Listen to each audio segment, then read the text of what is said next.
In other ways, this is also treating or taking care of your employees' career in a long-term view. That saying that you're not just hired for this specific skill set, for this specific problem, for this role, but we want to learn more about what do you do, what do you like, and we're patient and we give you opportunity and we can coach you to do the thing they really want to do. It's just involving. It's a long-term approach to career development versus like point of time. I'm smiling, Jerry, because you said one of my favorite terms, career development. I am a product of career development and people investing in me and me taking risks and frankly, some weird pivots in my career from things that weren't ideal if you looked at a typical career path. But that is what I also now focus on because I'm a product of that. I want to give that to the rest of my organization and anyone else outside of my organization across Airbnb. And we even have deconstructed career conversations as a part of our framework for belonging and engagement. And it's a very simple framework that I actually applied for myself when I was at a really difficult moment or I guess, choice point in my career. And it's a very simple construct. A career conversation I found was very difficult for people to have. And I was curious why. It should be such a simple thing. And what I heard from people was, oh, yeah, I have a career development plan and it's 10, 20 pages. And I said, well, how actionable is that? And how conversational is that? Can we demystify career conversations and just make it a real conversation? So career development for me became career conversation. And the career conversation is a framework and a template that I used. And now we roll out to everyone in my organization. And it starts with, what is your story? Literally, what is your story? That's the first part of the career conversation. And your story is not just what companies you've worked for.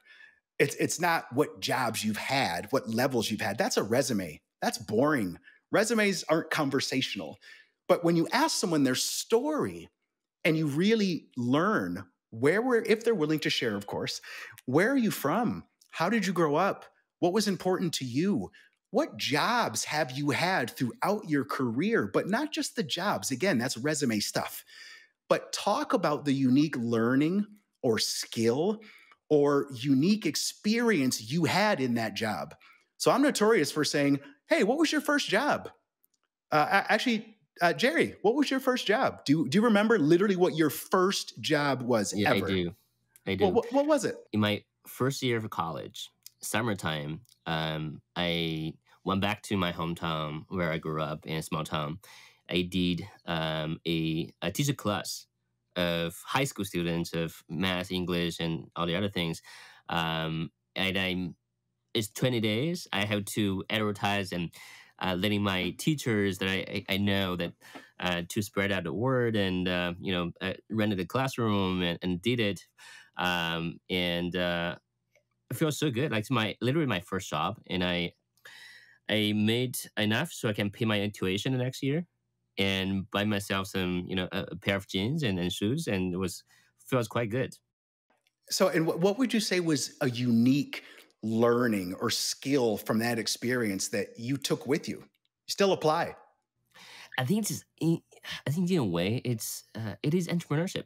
It is wanting to change things or change people around you towards like a vision you have and taking action.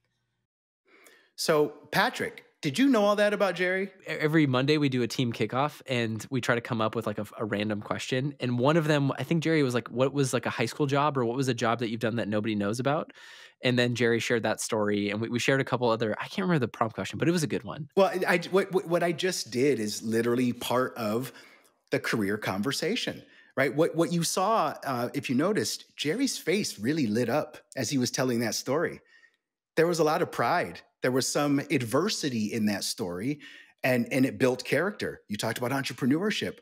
If I just would have saw your resume, Jerry, and saw that little bullet, I probably wouldn't have had that same experience, right? So again, a story, making something a conversation is important. And if you do that same thing, in my framework, you literally jot down, what is every job I've had? And what was that unique thing learning? That's step one. Then the rest is a little more textbook, right? It's like, what are the skills, the leadership competencies that you excel in? what are the leadership skills or competencies that you would like to work on? And I'm very deliberate about using the word leadership or phrase leadership competencies because everyone can be a leader. You don't have to be a manager. You can be an individual contributor. And then the last part is talk about what some career options, career development actions, what could they be? For some people, it's I need to find a new role immediately because I'm burned out. The role I'm in now has nothing to do with the story that I told and all the experiences that I've had. It's not leveraging my leadership strengths. I need to change. And that is a fine outcome. For others, a career development action, because it's very personal, could be different. Someone may need a mentor. Someone may need to mentor someone else. Someone may need a special assignment or a gig, which is a short-term project where you just join another team. So again, it's this conversation around career. And Jerry, when you mentioned career development, I couldn't resist talking about this framework because it's a very simple framework. It's all conversational.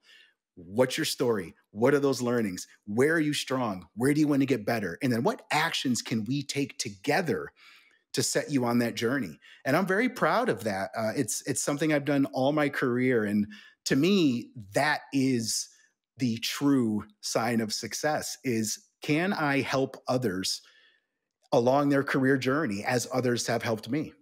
Yeah, in a way, I think that transcend the belonging into not only you belong to this company while you're working at this company. It's possible that you belong to this company even after you leave and move on to another company. You still have a feeling, you still support and advocate for the previous company you were at because how you get where you are today is very relevant to that experience. It's sort of the causal effect. So most of that makes sense to you, but in my mind, I think this sort of mapping out the not only just the in-company experience, but also the other parts as well. Yeah, and it's all these things together, right? Making people feel like they can belong. It's not something you can make them do. You have to do things that will really bring that feeling together. And career conversations were one of the things we really focused on in this pandemic, in this remote world, and all this adversity our company's been going through. But other things like the trust equation, which I'm a huge fan of, decision-making frameworks where we really try to focus on not pushing escalating decisions up, but empowering people with the right tools to explore what are the options, what are the pros, cons. You have a voice. What is your recommendation?